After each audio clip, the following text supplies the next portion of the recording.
This is verse 30, the 14th chapter, Gospel of Matthew. We're in the midst of the drama. Matthew records for us of Peter getting out of the boat at the command of Christ to walk to Jesus on the sea.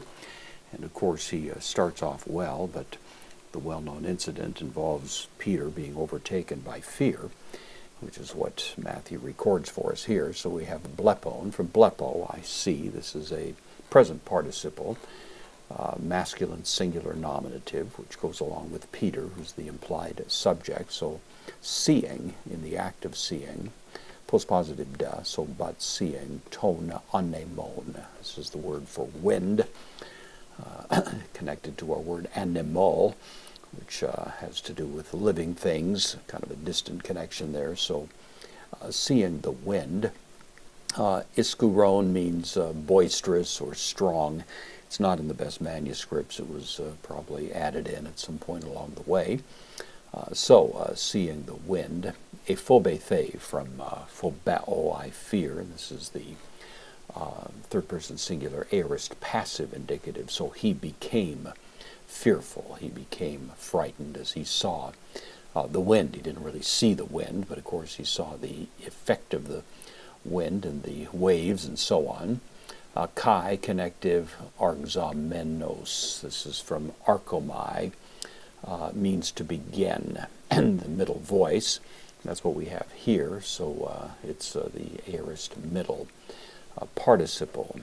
And becoming afraid would be the idea, or having become afraid, masculine singular nominative, same as blepon here. So seeing the wind, he became he was put in a state of fear, and beginning, having begun, is really, it's an aorist participle, katapontizesthai. This is from katapontinzo. Kata, of course, means down. The pontis here actually has a dual meaning. Pontos is a region of what we would call Turkey today, Anatolia.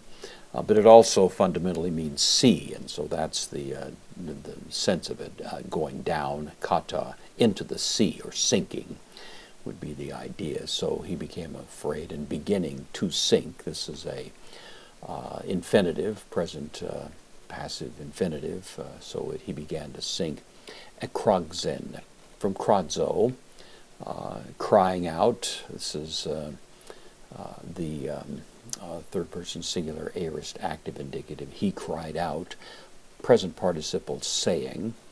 Kyrie, the vocative, Lord, soson, from sozo. This is the imperative, second person singular, aorist active imperative, save, direct object, me. So Peter, in desperation, as he begins to sink into the boisterous water here, cries out, and of course the application of this is well known, that of course at all times when we let our sight of Christ get distracted by the surrounding tumultuous threats, it's easy to lose heart. And the lesson here is plain enough that at that point this cry of faith is going to be answered by the rescuing hand of Jesus.